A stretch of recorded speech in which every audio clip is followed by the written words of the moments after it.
Glory to the universal God, source of creation.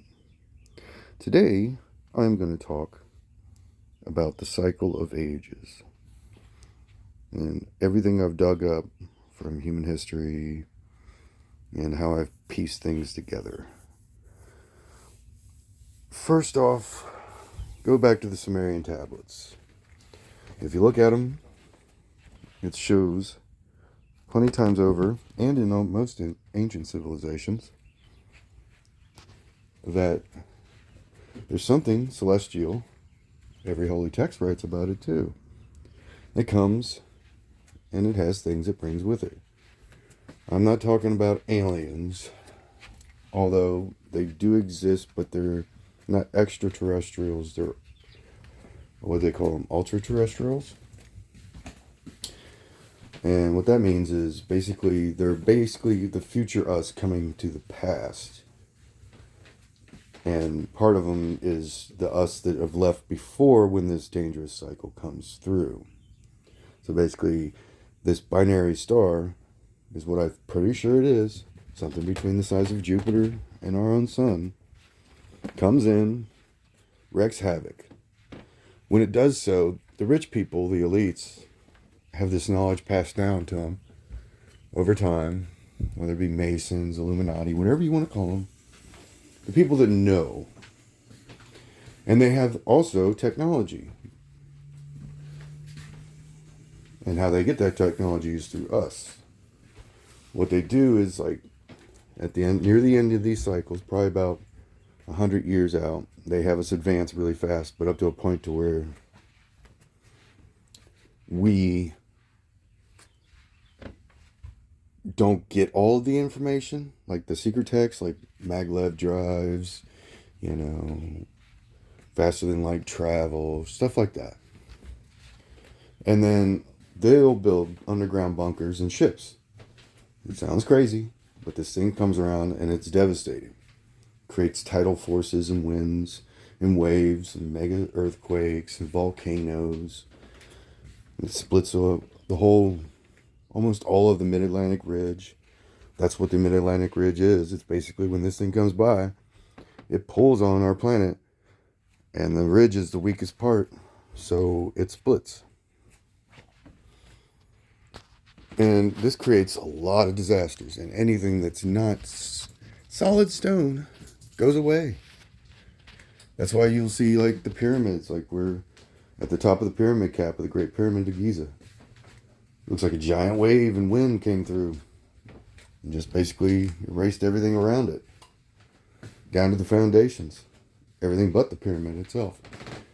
But yeah, they build these ships, they build underground things, and they take off, and they go underground when this thing comes by. And they give it a couple 100 years till things die down, and then they come back and meet the surface people. There's stories about this all over the planet. They're called ant people, sky people. People say they're aliens, but they're not. They're just humans. And then they act as gods and enslave us, wiping out all the stories that we told of this thing coming by. Basically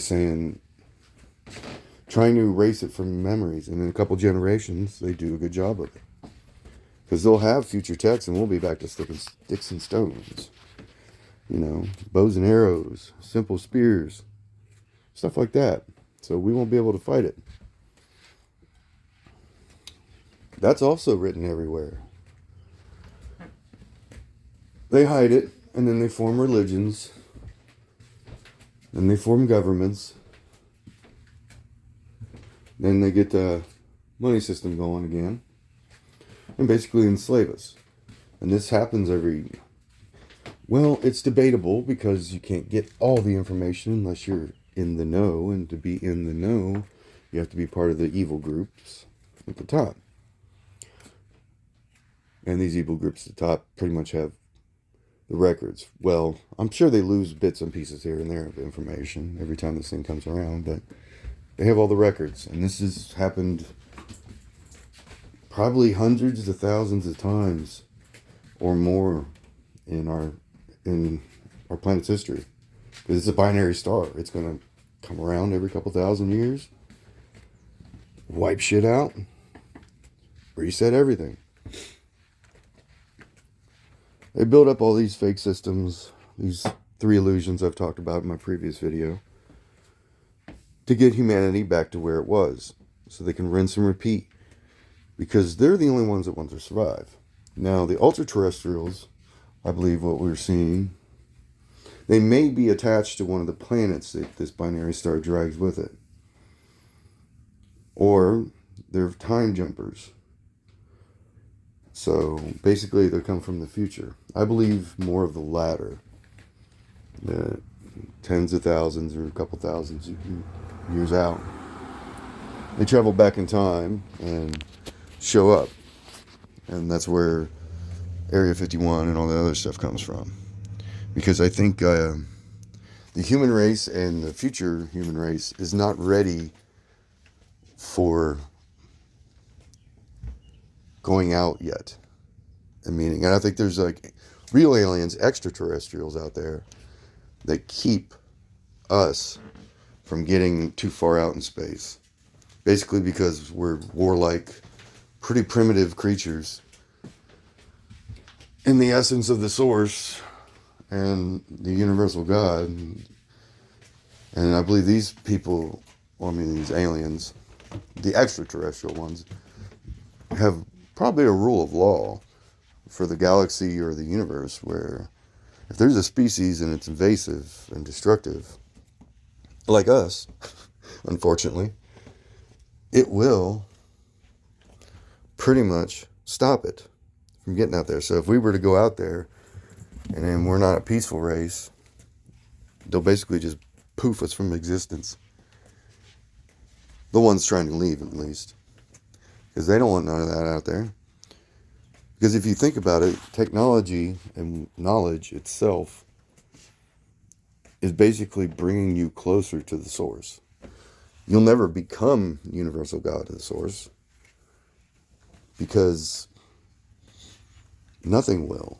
But I'm pretty sure the universe doesn't want that kind of infection running around. Sort of like white blood cells in your own body.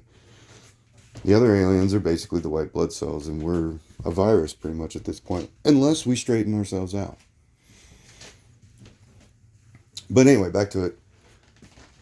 They put in the 3 illusions, and then they build up civilization until this next cycle comes by. And they act like they're all powerful and gods. And I think that's the same way the aliens act too. And that's why, because if they were good, they would basically land in everybody's backyard, come out with gifts of tech, and shake our hands. You know, they wouldn't show themselves if they were trying to just watch us either. We'd never see them. If you can travel hundreds of millions of light years in short amount of time, you would not be visible.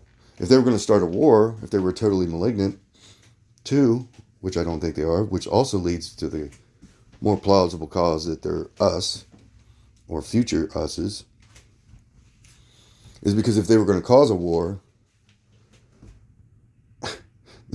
we wouldn't have a chance.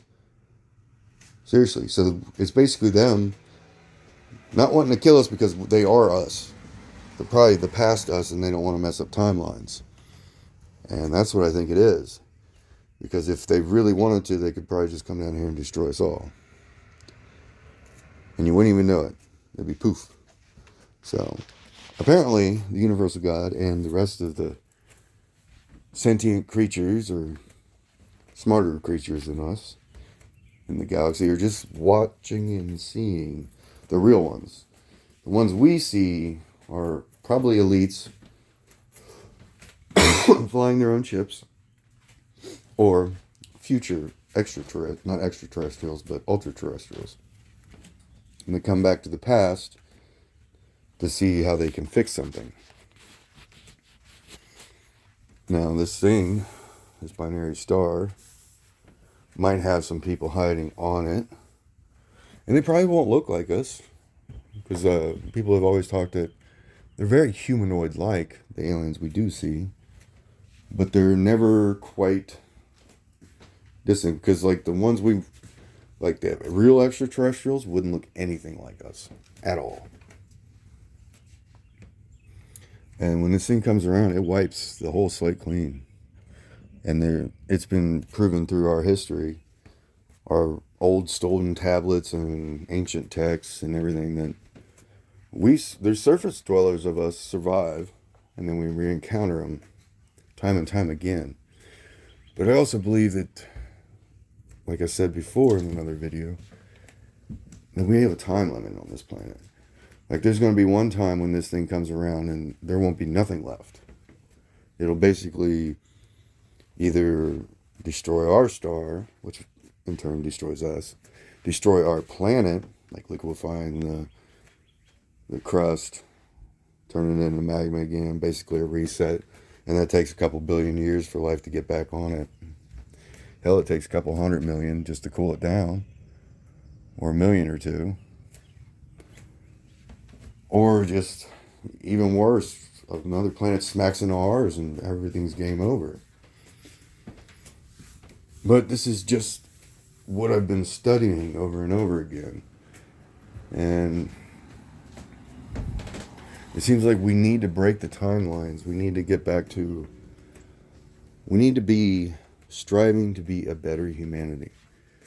We need to start loving one another. We need to worship not money, not power, but knowledge and the betterment of humanity. We need to focus on each other as well as ourselves. Because you can be giving and kind and love thy neighbor and all, but you can't give everything away. I've noticed that too, because people will take advantage of it. You can't give everything away. We need to start learning how to meditate, start learning how to not... And I also think that genetic manipulation is a bad idea. I think the universal God, the source of all creation, wants things to happen naturally, but you got to realize it before the tipping point happens on a planet. I think that's what every sentient, probably extraterrestrial species has to go through.